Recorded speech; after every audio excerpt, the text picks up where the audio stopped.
నిజామాబాద్ సభలో ప్రధాని నరేంద్ర మోదీ ప్రసంగాన్ని టీఆర్ఎస్ తప్పుపట్టింది.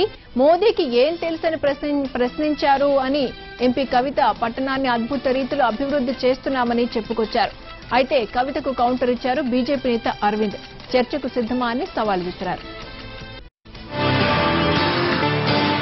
ప్రధానంగా నిజామాబాద్ లో నగరంలో అభివృద్ధి జరగలేదని, పేద రాష్ట్రాల కన్నా పేదగా ఉన్నదని విచిత్రమైనటువంటి మాటలు వారు మాట్లాడారు. ఇవాళ మోడీ గారికి మేము విజ్ఞప్తి చేసేది ఒకటే, నిజామాబాద్ పట్టణ అభివృద్ధి కోసం దాదాపుగా 1,75,00,000 రూపాయలతోని మన 1,075 కోట్ల రూపాయలతోని 4.5 సంవత్సరాల్లో కూడా మేము అభివృద్ధి చేయడం జరిగింది.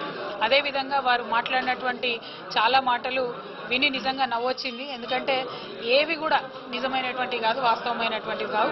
మోదీ గారికి ఒకటే చెప్తున్నా, నిజామాబాద్లో లేని ఉన్నట్టుగా మాట్లాడడం కన్నా మేము అడుగుతున్నటువంటి పసుపు బోర్డు ఏమైంది, జాతీయ పసుపు బోర్డు పసుపు రైతులను దృష్టిలో పెట్టుకొని మీరు ఎందుకు ఇవ్వడం లేదు, ఇటువంటి మంచి పనులు రైతులకు పనికొచ్చే పనులు మీరు ఎందుకు దృష్టి పెట్టడం లేదు.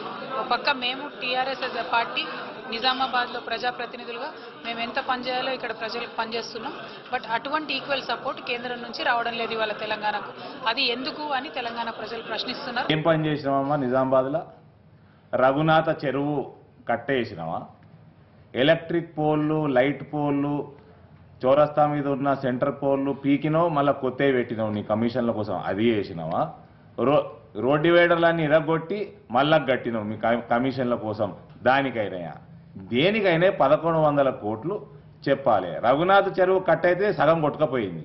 ఆ మిగిలిన సగం ఎప్పుడు కొట్టుకపోతుందో, ఆడ ఉన్న అవతల ఉన్న మైనారిటీ సోదరుల కాలనీకి ఎంత ముప్పు ఉన్నదో అందరికీ తెలిసిన విషయమే.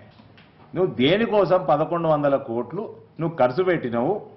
దయచేసి చూపించు.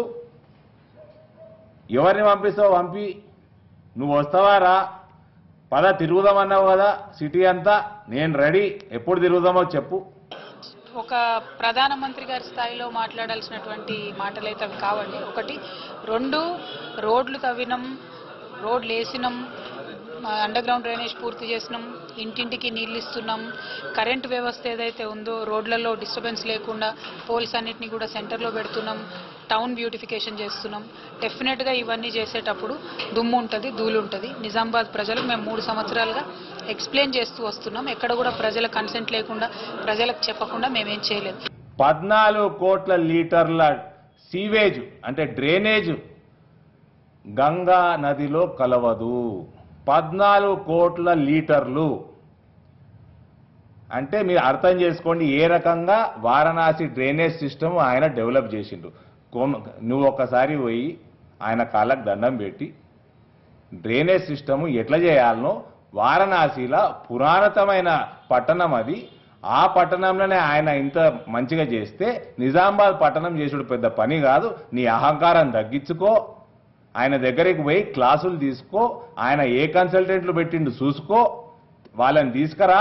నిజామాబాద్ పట్టణం అండర్ గ్రౌండ్ డ్రైనేజ్ 3 నెలల నుంచి 6 నెలల పనులు ఖతం చేయొచ్చు.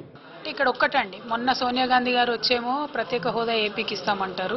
మొన్న 4 ఏళ్ల వరకు చంద్రబాబు నాయుడుతో కలిసి ఉన్న మోదీ గారేమో ఇవాళ మేము కాంగ్రెస్తో కలిసి ఉన్నామంటారు.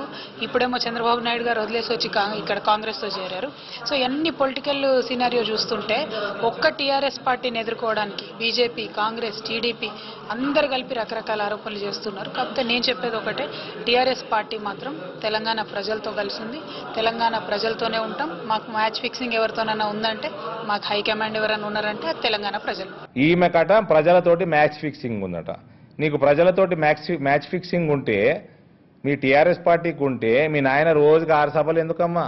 ముందస్తు ఎన్నికలు ఎందుకమ్మా? దేనికోసం పెట్టుకున్నారు అంత కాన్ఫిడెన్స్ ఉంటే? ఇంకోటి, మీకు మ్యాచ్ ఫిక్సింగ్ ఉన్నది కేవలం ఎంఐఎం పార్టీ తోటి. ఇలా ప్రజలు మిమ్మల్ని చీదరించుకుంటున్నారు. మీకు ఓటేనికి ఎవరు తయారు లేడు. మిమ్మల్నే మీ ఎంపీ కవితమ్మనే ఊర్లలోకి వెళ్ళి తరిమేస్తున్నారు. జగిత్యాల తరిమేసిండ్రు, బోధనలో తరిమేసిండ్రు, ఏములవాడలు తరిమేసిండ్రు. ఇక 50 మంది పోలీసులు లేకుంటే ప్రచారం పోయే పరిస్థితి లేదు.